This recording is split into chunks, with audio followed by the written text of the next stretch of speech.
Hi everyone. आज आपण या ठिकाणी बनवणार आहोत एकदम हेल्दी, क्रंची आणि चटपटीत असा मखाना चिवडा.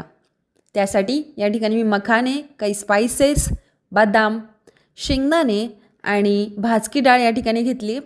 फ्राय करण्यासाठी आपण थोडंसं तूप वापरणार आहोत. आता या सगळ्यात आधी आपण कढई गरम करायला ठेवली आहे. मेक शुअर की कढई जाड असेल, जेणेकरून तुमचे मखाने खाली लागणार नाहीत. हलकंसं ड्राय रोस्ट करून घ्यायचं आहे. हिवाळ्यामध्ये स्पेशली आपण मखाना खाल्ला तर हाडं मजबूत व्हायला, त्याच्यामध्ये फायबर, प्रोटीन हे सगळं असल्यामुळे तुम्ही गिल्ट फ्री खाऊ शकता. कढईमध्ये त्याच एक चमचा तूप आपण ॲड केलेलं आहे.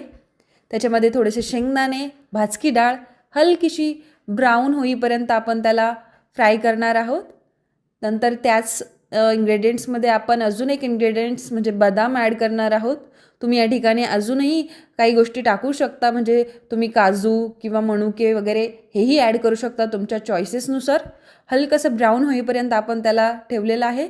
सेम कढईमध्ये आपण जे काही स्पायसेस होते म्हणजे हळद, मीठ किंवा लाल तिखट असेल, ग्रीन चिली असेल किंवा कढीपत्ता तुम्ही ॲड करू शकता आणि त्याच्यामध्ये हे भाजलेले मखाणे आपण ॲड करणार आहोत. हे सगळं एकदा आपण मिक्स करून घ्यायचं आहे.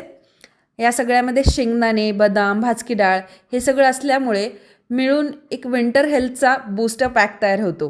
तिखट मसाला असेल तर चवही चटपटीत होते आणि बोरिंग म्हणजे चिवडा आपल्याला बोरिंग लागणार नाही आहे. आणि असा हा क्रंची मस्त चटपटीत असा मखाना चिवडा आपला तयार झालेला आहे. नक्की ट्राय करा आणि चॅनलला लाईक, शेअर, सबस्क्राईब करायला विसरू नका. थँक्यू.